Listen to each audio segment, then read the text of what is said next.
We're joined now live by Patrick Murrell, who's outside the trainer, Danny O'Brien's stables in Flemington. Thanks for joining us, Patrick. Danny O'Brien must be one of the happiest blokes in the country just now.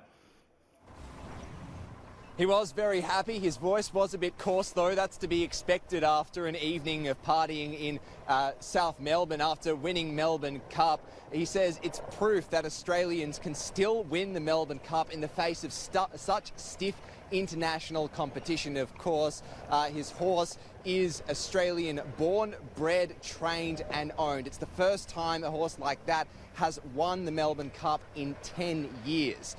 He says that it is proof that Australians can still win the Melbourne Cup. This is a career comeback for Danny O'Brien, who just a few years ago was embroiled in a cobalt doping scandal and is now back on top of the game. As for the horse, Vow and Declare, it's doing well. It's not too tired after the race. It'll now have a well-earned rest down by the beach and in the paddock before getting straight back into training for next year's Melbourne Cup.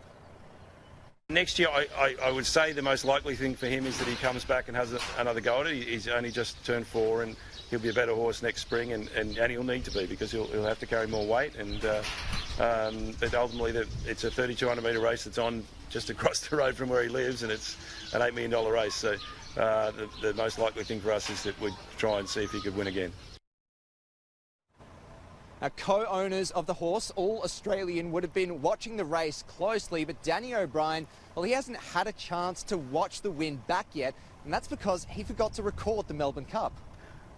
You know what, I set the TV to record and it didn't record. I was looking forward to watching it and I was a bit flat when it wasn't there. Now, trainer Danny O'Brien did weigh in today as well on some of the revelations regarding animal abuse in the racing industry. He says that footage is particularly hard to watch for those in the industry because they care about the horses so much.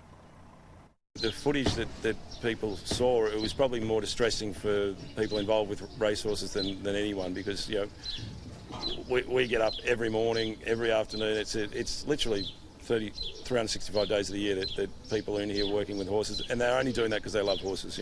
No one gets up 4 o'clock in the morning every morning of the week unless they love the animals. As for the Melbourne Cup itself, it'll now take a tour up and down the east coast of Australia so the co-owners can take a grasp of their well-earned prize. They would, though, probably have to wash it before drinking any more champagne out of it, because today Vow and Declare was eating hay out of the Melbourne Cup.